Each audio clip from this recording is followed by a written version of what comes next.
Here's your daily updates. Newsman Dennis Daily offers his take on the events of the day in another daily video blog.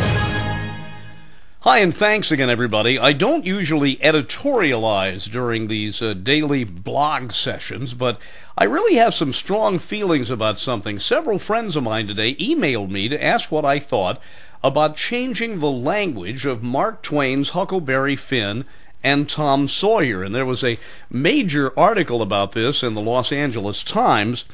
It appears, as you know, that the problem is the use of the N word, which I won't say here. Although I have no problems with saying it, because I'm a firm believer that some words can be said in a news context if you know your audience. But you know what the N word is. Anyway, the N word apparently shows up 219 times in Huckleberry Finn and a bunch of times in Tom Sawyer. And so this company, if I can get the name of it here, New South Books, has teamed up with an English professor to change all of those N words to the word slave, which many people say isn't a very nice word either. Now, my problem is this: who is to decide what works of art need to be censored? Now, there was a time during the Victorian age when the Greek and Roman statues in London got covered up with cloth or garments or fig leaves, but that era is over in most parts of the world. My question is, if you can get enough support to change Huckleberry Finn, then why don't you change A Catcher in the Rye, for example?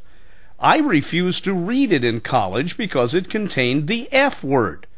Now, to me, the F word is as despicable as the N word in many ways, and certainly it is used very, very commonly, as is the other word, but it depends upon in which crowd you are. I was allowed to read another book. For the life of me, I can't remember what it was. But I'm certain that I'm not the only student of that era who didn't want to read A Catcher in the Rye because of the F word in it. The problem, I think, is that great books, Huckleberry Finn, Mark Twain, should be read in context, just the way you read the Bible in context.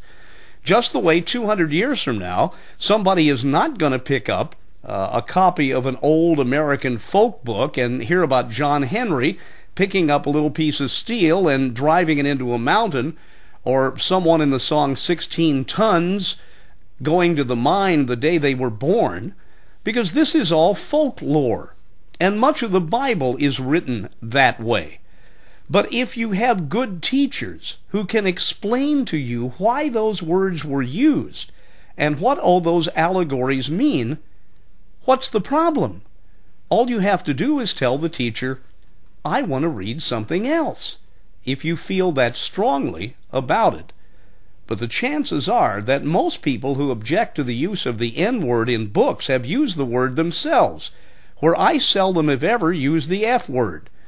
And when I do, it's with somebody I know well, and it has a great deal of impact. I'll get off that soapbox. By the way, you can tell I am feeling better, so maybe that's why I want to let him have it today. I'm Dennis Daily with your daily news update.